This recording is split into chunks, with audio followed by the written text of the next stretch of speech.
contexto, vamos a dar una breve introducción sobre qué es la hematuria. Va a ser la presencia anormal de hematíes en la orina, originada en el riñón o en las vías urinarias. Puede ser macroscópica cuando es visible a simple vista y microscópica cuando ya necesita un análisis de orina. Los criterios de una hematuria patológica, bueno, primero encontramos la tira reactiva de orina, debemos encontrar una presencia mayor o igual a 1. En la orina centrifugada de 10 mililitros debemos encontrar un recuento de 3 a 5 hematíes por campo en gran aumento, y en la orina fresca más de 5 o igual hematíes.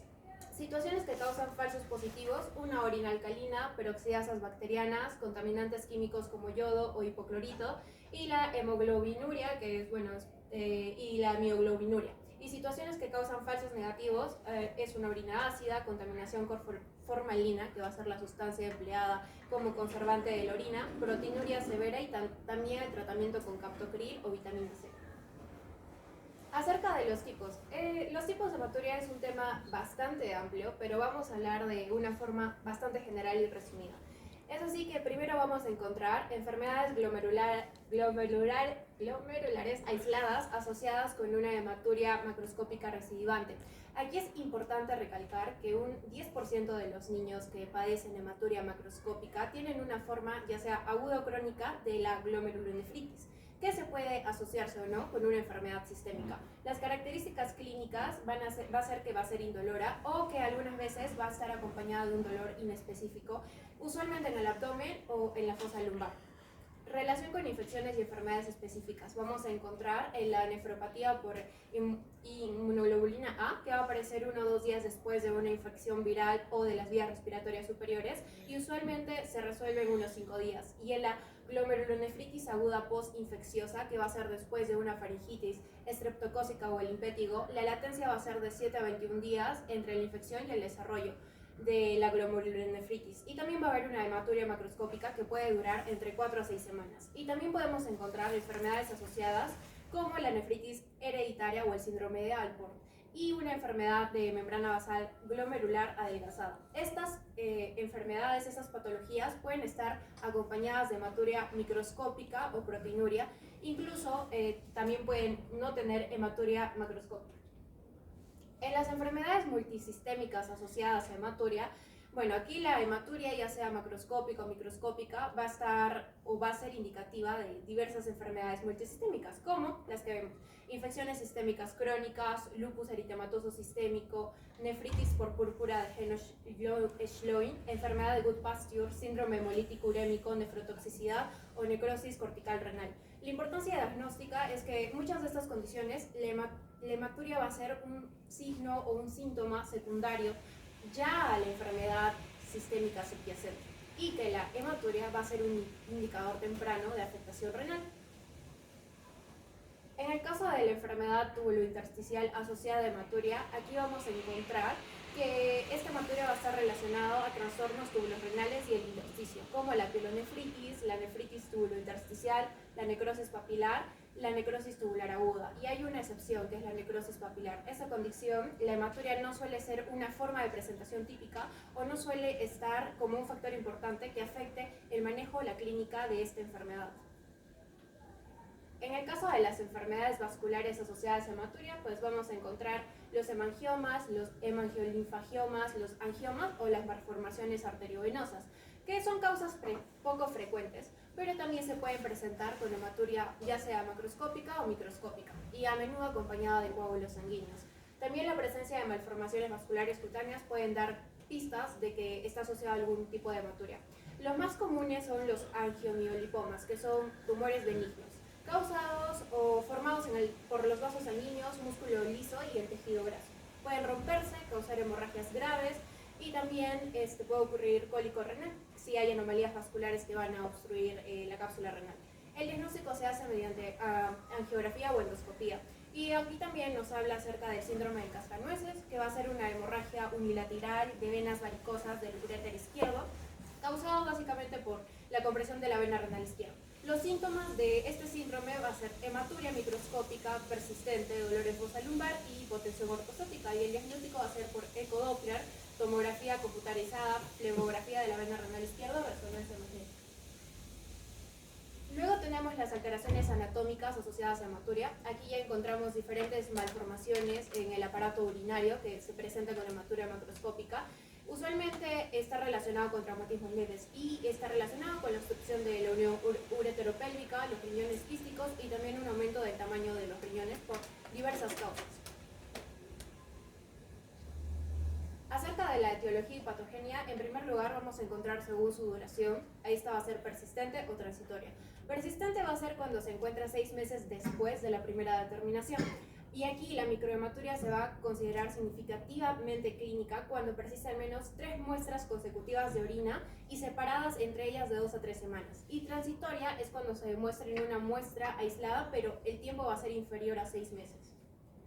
Después tenemos según la sintomatología, esta va a ser asintomática o sintomática. La asintomática no hay alguna manifestación clínica o alguna manifestación de presencia de sangre en la orina. En cambio, la sintomática sí va a estar asociada a manifestaciones clínicas de enfermedad sistémica o nefrourológica.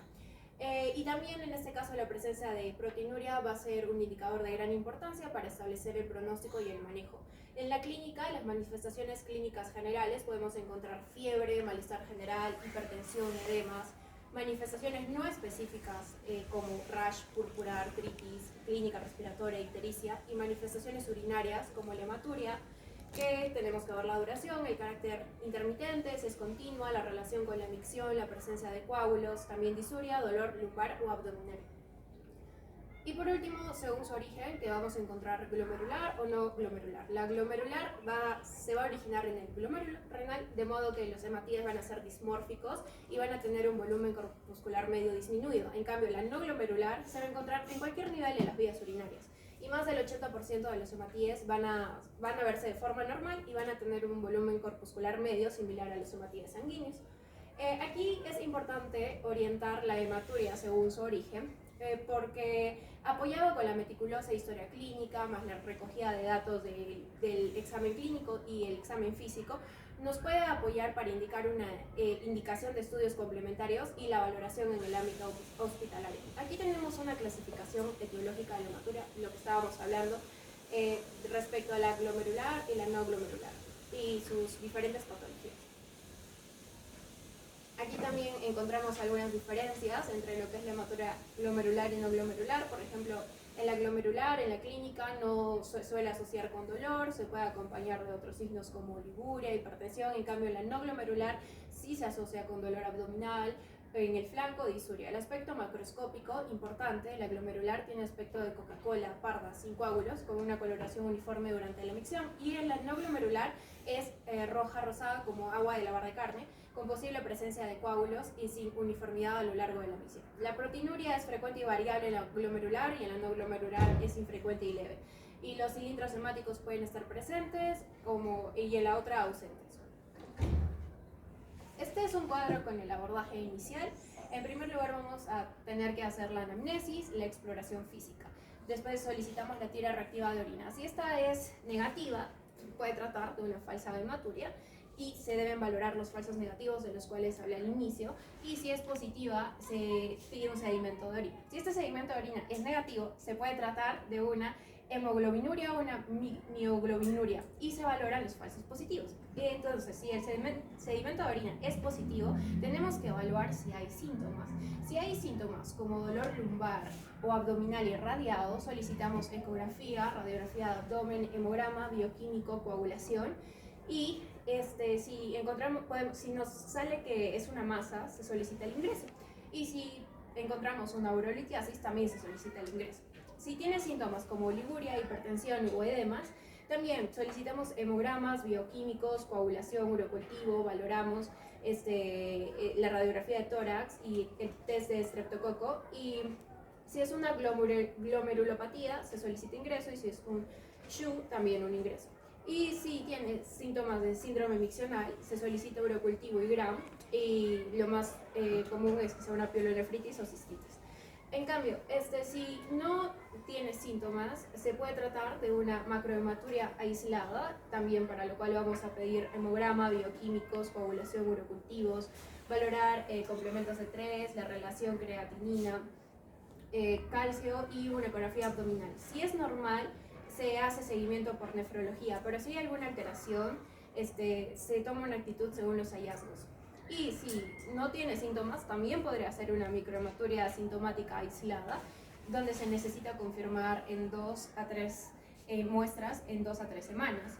Y aquí, bueno, el cuadro puede desaparecer, puede estar acompañado de proteinuria, para lo cual se tiene que evaluar la creatinina sérica y cuantificar la proteinuria, y si es persistente y sin proteinuria se debe descartar hipercalciuria y hacer un estudio familiar con seguimiento anual.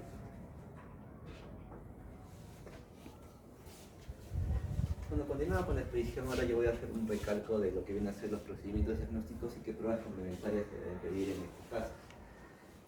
Primero, para hablar sobre la detección de la hematuria, debemos tener en cuenta que en emergencias vamos a tener a la mano lo que viene a ser la tira reactiva, y es lo que vamos a utilizar en primer lugar para poder ver hacia dónde vamos a enfocar nuestra terapéutica o el manejo del paciente.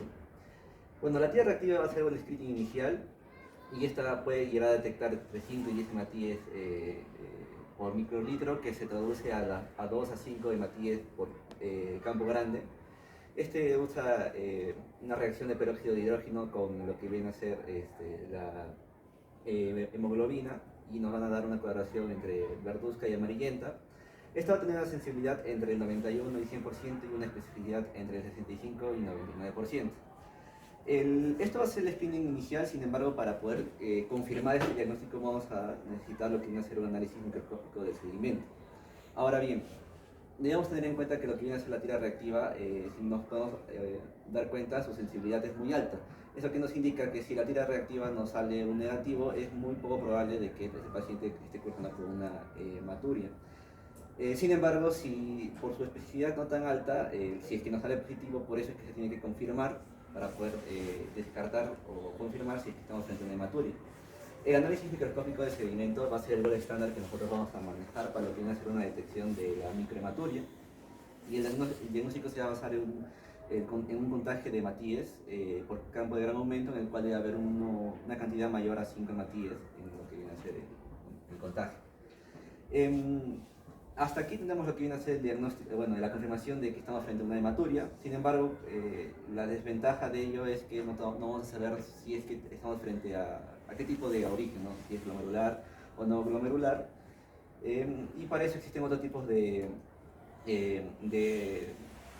análisis, que no todos los centros los tienen, pero si es que se posee, se realizan, como viene a ser el microscopio de contraste de fase, que nos va a servir para ayudar a encontrar el origen de la hematuria, ¿no? Ahora, luego de eso ya tenemos lo que viene a ser la confirmación de la hematuria, pero como ya sabemos, hematuria es un campo bastante amplio, y que van a haber diferentes patologías que van a provocar esto, y por lo tanto para diferentes sospechas de diferente patología vamos a solicitar diferentes pruebas complementarias. Para ello, por ejemplo, tenemos, si estamos frente a un síndrome miccional, es decir, el paciente tiene disuria, polaquiuria, si tiene síntomas de fiebre, estamos frente a la sospecha de una infección del tracto urinario, y se le puede pedir al paciente un sedimento urinario urocultivo y una analítica sanguínea si es que hay fiebre, ¿no? Estamos pidiendo hemograma, bioquímica, con iones, PCR y también un hemocultivo. En estos casos, si es que se confirma la ITU, se trata al paciente y luego se tiene que volver a pedir una tira reactiva. En este caso, también si estamos frente a pacientes con síntomas y signos de una irritación local, podemos estar frente a lo que viene a ser una vulvovaginitis, una balanitis o una irritación local inespecífica. Y bueno, se puede repetir también, bueno, aquí se hace un tratamiento tópico y otra vez se tiene que repetir la tira reactiva de orina para descartar que no haya que no esté provocando otra enfermedad esta hematuria. Si estamos frente a un paciente con lumbalgia o masa, podemos estar frente a lo que viene a ser litos, alguna uropatía obstructiva, y se le tiene que pedir al paciente entonces un hemograma, bioquímica, coagulación y pruebas de imagen, sean ecografías, ¿no?, o tomografías. Y bueno, según los resultados que nos boten estas pruebas, tenemos que solicitar otros estudios. Si estamos frente a un paciente con trauma abdominal o lumbar, al paciente se le solicita hemograma, bioquímica, coagulación y una ecografía renal o vesical. Si es que en la ecografía sale que hay un daño en estas vías, se tiene que valorar el paciente para cirugía. Con respecto a si tenemos un paciente con hipertensión, edemas o oliguria, Probablemente estamos frente a un paciente que tenga un síndrome nefrítico. Se le suele pedir hemograma, bioquímica y coagulación, y se tiene que comprobar constantemente su saturación y sus hidroelectrolitos para valorar si es que el paciente se le tiene que realizar un ingreso o no. Con respecto a una macrohematuria asintomática, con una tomografía normal, se suele pedir hemograma, bioquímica y coagulación, y si estos estudios son normales, se le remite a nefrología para, ¿no?, su estudio posterior. Si estamos frente a una hematuria con un síndrome nefrítico, se sospecha del síndrome nefrótico, nefropatía, glomerulosa, glomeruloesclerosis focal y segmentaria. Y si es que tenemos lo que viene a ser el paciente con una infección respiratoria de la vía aérea superior, se le pide un hemograma, bioquímica y coagulación, y también se tiene que comprobar la saturación de oxígeno y hidroelectrolitos, y se tiene que hacer una biopsia renal en caso se descarten las demás patologías. Ahora, con respecto a lo que viene a ser la hematuria macroscópica y microhematuria sintomática que nos encontremos, en todos estos casos nosotros tenemos que requerir estudio urgente para poder valorar frente a qué etiología estamos afrontando. Ahora, si es que nosotros encontramos una microhematuria aislada asintomática, se debe repetir la tira reactiva de 2 a 3 veces con un intervalo de 2 a 4 semanas. Y si es que persiste esta microhematuria, se debe realizar un urocultivo. Si es que en el urocultivo y en los estudios de los antecedentes de los familiares todo está normal, lo que se procede a realizar es hacer un seguimiento cada 6 meses aproximadamente con tomografías abdominales para poder valorar si es que hay algún cambio. Si es que igual sale normal estos estudios, se le realiza estudios también para valorar si es que tiene una enfermedad metabólica. Se le hace estudios de tira reactiva a los padres y a los hermanos, y se pasa al servicio de nefrología para poder valorar, ¿no? Pero como podemos ver, o sea, por más que tengamos una microhematuria que no tenga síntomas, igual se tiene que hacer un seguimiento para poder encontrar a qué etiología pertenece este síntoma. Ahora, con respecto al manejo, bueno, como ya mencionamos, la hematuria tiene una amplia variedad de posibles causas, ¿no? Y cada causa se va a manejar de manera diferente, ¿no? Es por eso de que, bueno, les voy a mencionar los más importantes que hemos visto con respecto al manejo que se tendría que realizar en caso se encuentre una hematuria y se confirme la entidad que lo está produciendo, ¿no? En lo que viene a ser de origen glomerular, tenemos lo que viene a ser la nefropatía por IgA, donde aquí se tiene que individualizar según la proteinura del paciente, según los datos de la biopsia, según la filtración glomerular, y se tiene que usar antiproteinúricos, hipotensores, ¿no?, así como corticoides, ciclofosfamida o acetreopina. Entre otras cosas, también tenemos lo que viene a ser la glomerulonefritis postinfecciosa, donde se utiliza una dieta hiposódica y se puede utilizar o no un diurético antihipertensivo dependiendo de la gravedad del paciente. Si es que se encuentra la infección activa, se usa penicilina, y bueno, si es que hay presencia de semilunas en los riñones, se puede usar corticoides. Tenemos también lo que viene a ser el síndrome de Alport, que bueno, es una enfermedad genética, y tenemos un tratamiento de lo que viene a ser la enfermedad renal crónica y la hipertensión arterial, así como un tratamiento antiproteinúrico. Luego tenemos también nefropatías membranosas, que bueno, su tratamiento va a ser antiproteinúrico más un hipotensor, ¿no? Y se puede usar prednisona o alquilantes también para poder tratarlo. También tenemos bueno, las microangiopatías trombóticas, como ya lo he mencionado en la anterior ponencia. Aquí tenemos lo que tiene el SHU y tiene su respectiva tratamiento terapéutico. En lo que viene a ser, por ejemplo, la glomerulonefritis membrana proliferativa, también se usa antiproteinúrico y hipotensores, ¿no? Y si está relacionado a otra enfermedad, se suele tratar esta enfermedad base, ¿no? Y de aquí, bueno, lo que viene a ser extraglomerular y de vías, tenemos lo que viene a ser traumatismos, la actitud terapéutica va a ser conservadora, y de vías, bueno, si es una infección, se usa una antibiótico-terapia empírica según las resistencias locales. Si estamos frente a una nefrolitiasis, se utiliza una escleroterapia, analgesia, y si es que el cálculo, ¿no? Produce una instrucción marcada, se tiene que hacer una valoración por urología. Igual en lo que vienen a ser los tumores, ¿no? De vías urinarias, y bueno, en caso de los fármacos que pueden llegar a producir hematuria, se va a utilizar, bueno, lo que se procede a hacer es la retirada de fármacos más corticoides, y también tenemos que tener en cuenta, por ejemplo, que se podría producir hematuria por ejercicio físico, eso se produce cuando se hace ejercicio muy intenso en las 48 horas, y bueno, el tratamiento en este caso sería ninguna y solamente hacer un seguimiento. Como podemos ver, son muchas patologías, la verdad, y cada una tiene su diferencia terapéutica. Es por eso que es importante poder realmente diagnosticar la patología correcta para poder hacer tener una correcta actitud terapéutica. Bueno, y ahora vamos a pasar a hablar sobre los casos clínicos que hemos valorado. Mira, son dos casos, vamos con el primero. Este es un lactante con sangre en el pañal, es un lactante de 5 meses con tiempo de enfermedad de 3 días y manchas de sangre en el pañal acompañado de irritabilidad y sensación de alza térmica. El examen de orina nos muestra que hay hematíes de 20 a 30 por campo, elevados significativamente, leucocitos de 1 a 2, ligeramente elevados y hemoglobina 3. Laboratorio creatinina 0.9, elevada. Impresión diagnóstica nos da aparentemente el diagnóstico diferencial de que es una pielonefritis aguda y que necesita hospitalización con anticoagulopterapia endovenosa. En el día 2 tenemos un paciente con un llanto intenso, irritabilidad persistente y ya la mamá encuentra restos en el pañal. Aquí vemos el examen de microbiología donde lo más resaltantes son los hematíes, incontables crenados en un 5% y los cristales amorfos y también los leucocitos ya de 5 a 10. Y vemos el análisis del tipo de cálculo donde encontramos calcio elevado y oxalatos también elevado en 3 cruces.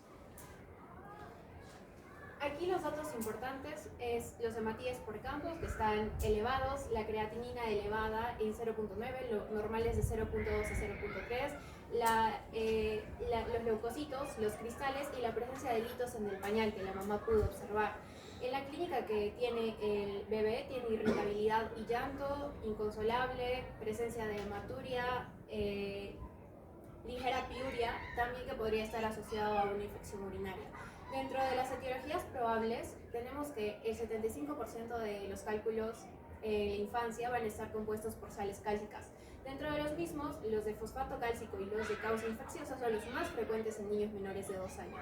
Y tenemos que también por la hiperoxaluria y la hipercalciuria, es que nuestro diagnóstico es la nefrolitiasis. Es así que el tratamiento para este caso es un manejo agudo del cólico nefrítico que tiene el niño, con un tratamiento sintomático que incluye analgésicos, AINES, antieméticos y que se puede favorecer la expulsión de los cálculos con tamsulosina o nifedipino. Y también un tratamiento de las alteraciones metabólicas, evitar la recurrencia de esta litiasis, asegurando una ingesta adecuada de agua que permita una diuresis superior a 1,5 miligramos por kilo por hora.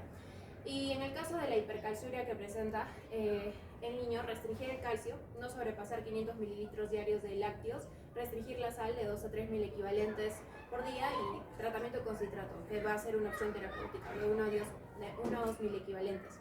Y la hiperoxaluria, tiene más que ver con la dieta, por eso restringir espinacas, remolachas, algas, cacao en polvo y dar piridoxina como opción terapéutica o citrato y magnesio. Bueno, en el segundo caso planteado tenemos lo que viene a ser una niña de 11 años que presenta orinas oscuras, como pueden ver en la imagen. El tiempo de enfermedad de la niña son de 10 días y presenta orinas oscuras y un dolor abdominal. De antecedentes tenemos que hace 2 semanas la paciente presentó faringitis aguda y recibió de tratamiento acitromicina y ceftriaxona. Bueno, de primera mano podemos observar ya lo que viene a ser la orina y como podemos observar y como lo dijimos en la exposición, ya podemos denotar que la orina tiene un tono medio de Coca-Cola, entonces más o menos nos indica que podría estar frente a lo que viene a ser una hematuria de origen glomerular. Ahora la pregunta sería, ¿qué es lo que está causando esta hematuria? A la paciente, se le hizo estas evaluaciones donde se valoraron la creatinina, los hematíes, la proteinuria, la presión arterial y el complemento. La paciente llegó con una creatinina de 1.6, que ya es una creatinina alta, hay una injuria renal, tiene gran cantidad de hematíes en orina y está perdiendo proteínas por sangre, aunque 2 cruces nomás. Y bueno, este cuadro, según los datos que nos da la bioquímica, ha ido descendiendo poco a poco. Y es importante mencionar que también se le valoró a la paciente la presión arterial y el complemento, ahorita vamos a ver por qué. Mencionar de que la presión se estabilizó con el pasar de los tiempos, igual que la creatinina y las hematíes en la orina, junto con la proteinuria. Sí, por favor. De este caso, los datos importantes a mencionar son las orinas oscuras, que ya mencioné que nos da un posible origen glomerular, el antecedente que tiene la paciente de faringitis aguda, la creatinina elevada, una presión elevada. Esto nos basamos a partir de los percentiles, que es como se tiene que valorar en los niños, y también un C3 disminuido. Bueno, en muchas literaturas que he revisado, algunos mencionan que puede ser considerado un complemento C3 normal hasta 70, pero lo usual es de 88 a 201, entonces sí podemos considerar que tenemos una C3 disminuida. Entonces, con todo esto, nosotros hemos pensado lo que viene a ser una glomerulonefritis post-estreptocócica. ¿Por qué? Esta etiología, esta patología, tiene una característica que es frecuente en niños de 5 a 12 años. Y es característico, acá está mal, es característico del síndrome nefrítico. Y tiene su gravedad del cuadro va a depender mucho de,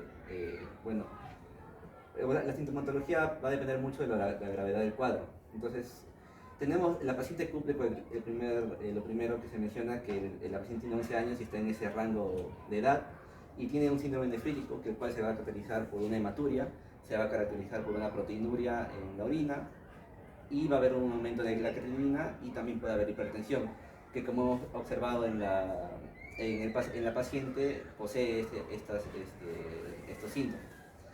Ahora, para hacer el diagnóstico de esta patología, se tiene que tener una presencia de hematíes asociados con cilindros, ¿no?, y proteinuria, así como leucocitos polimorfonucleares. Lo principal y lo característico también es el nivel de C3, que se encuentra reducido significativamente y que tiene que tener un antecedente de haber tenido una infección estreptocócica la paciente. En este caso tiene una faringitis aguda. Y esto ya nos está dando el indicio de que estamos frente a este tipo de patología. De igual forma, para poder confirmar ello, se puede pedir pruebas complementarias, como viene a ser la antiestreptolicina o la estreptocima, pero con lo que ya tenemos de antemano sí se puede llegar al diagnóstico de glomerulonefritis post-estreptocócica. Con respecto al tratamiento, se nos indica de que lo que tendría que hacer con la paciente es controlar los efectos agudos de la insuficiencia renal y la hipertensión. Esto se logra a través de una dieta hiposódica, restricción de líquidos, diuréticos y tratamiento farmacológico. Se puede dar una pauta sistémica de penicilina durante 10 días si es que se encuentra la infección activa. No obstante, mencionaré que no va a influir en la evolución natural de la enfermedad. El pronóstico con respecto a esta enfermedad es muy bueno, el 95% de los pacientes se recuperan, ¿no? Y mencionar también que si la paciente se agrava más con edemas, ¿no?, o con una hipertensión más marcada, se podrían dar diuréticos o antihipertensivos, pero no es usual. Y por último mencionar de que, si bien es cierto, he mencionado de que el C3 disminuido es característico de esta enfermedad, no es la única que puede llegar a generar ello, ¿no? Y es por eso que sí o sí se tiene que tener cuidado con el diagnóstico diferencial, ya que, por ejemplo, una nefritis lúpica o una endocarditis también nos puede generar un C3 disminuido. Se tiene que, si es posible, comprobar la presencia de esta enfermedad a través de pruebas, como ya lo mencioné, como la antitripsilicina y la estreptocima, ¿no? Y mencionar también que la C3 disminuida solamente en este caso de la glomerulonefritis post-estreptocócica suele normalizarse al cabo de las 6 a 8 semanas, cosa que no ocurre usualmente en las otras patologías. Una sería nuestra bibliografía.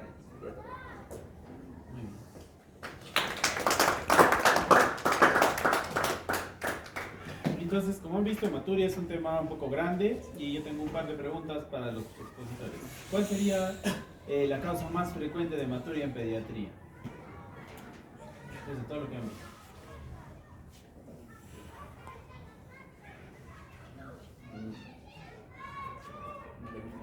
Infecciosas. Infecciosa, ¿qué es?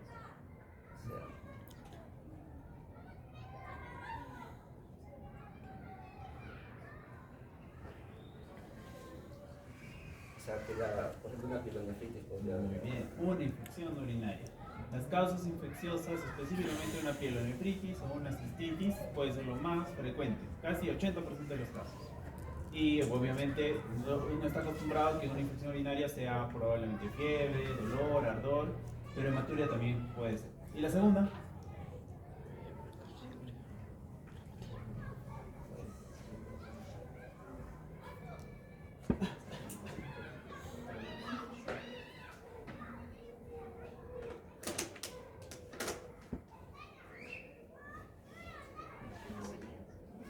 ¿Cuál? Anomalías estructurales, no tanto, no es lo más común. En general hay mucha controversia, pero casi siempre se considera que lo segundo, si tú tienes un paciente que tiene hematuria y le haces un examen de orina y no tiene infección, lo segundo que tienes que pensar es que puede ser una litiasis. Es la segunda causa. Y por eso un poco les puse esos casos, porque son, digamos, lo más común. Y el tercero puede ser trauma, muy bien, y eso es algo que puede ir, aunque no es tan común, pero sí existe, al menos en niños. Y el otro es las postestreptocócicas, ¿no? Todas las otras causas glomerulares son rarísimas, pero existen, claro que sí. Y ahí el detalle o el secreto o el truco es lo que ustedes presentaron. Nosotros solo estudiamos las hematurias persistentes. O sea, si tú le haces un estudio de día y sale positivo para hematuria, tú lo vuelves a repetir, como bien lo mencionaron, ¿no? A las 2 semanas, y sigue saliendo hematuria y sigue saliendo hematuria, ese recién lo estudia. Casi siempre podemos encontrar causas incluso medias simples, ¿no? Ustedes pusieron en uno de sus cuadros una causa bastante interesante, que es el ejercicio físico, que también es una causa de hematuria en pediatría, y muchas veces los niños, después de una actividad regular o después de haber estado jugando o haber participado en algún deporte, pueden también producir hematuria, en este caso microscópica o macroscópica, de alguna forma temporal, ¿no? No persistente. ¿Qué es lo más importante en hematuria? Es que justamente verifiquen eso y luego buscar si tiene síntomas asociados. Como han visto ustedes, hematuria y presión arterial puede ser una cosa. Hematuria y una masa abdominal puede ser algo. Hematuria y síntomas miccionales, infección. Hematuria y proteinuria, una glomerulopatía, ¿no? Entonces, hematuria por sí sola a veces no tiene un contexto propio, incluso has visto que en el manejo es muy difícil de hablarlo, pero generalmente un síndrome de hematuria con algo más es lo que te va a orientar. Por lo demás, ha estado bien, ha sido bien completo, no se demoró mucho tampoco. Si alguien tiene alguna pregunta.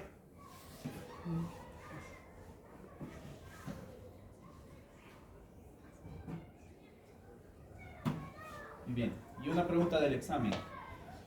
¿Qué agente viral puede producir infección urinaria en pediatría? Agente viral, no bacteriano.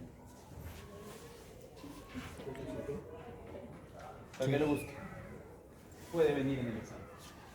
Porque nos piden 7 preguntas, pero obviamente no les puedo asegurar que esa vaya a venir. Pero es una pregunta de examen.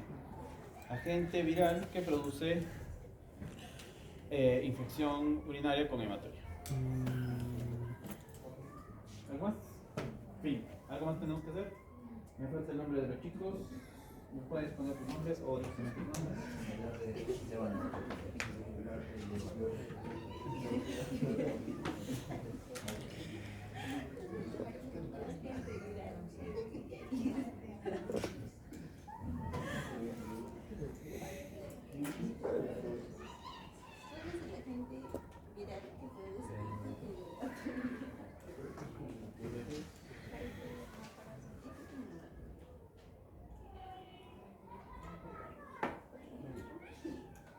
¿Cuándo es el examen? ¿Ya se sabe?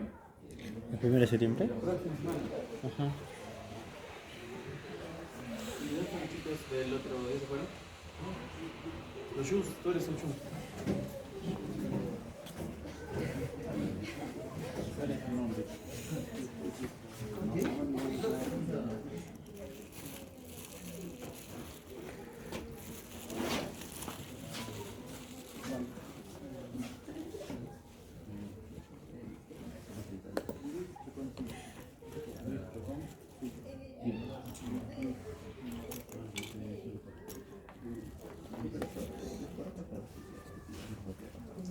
Sí, ahorita mismo. Aquí te lo mando.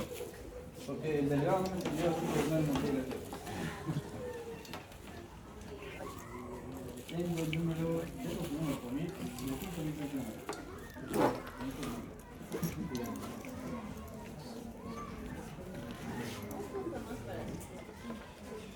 ¿Ya encontraron la respuesta? ¿El adenovirus? Ah.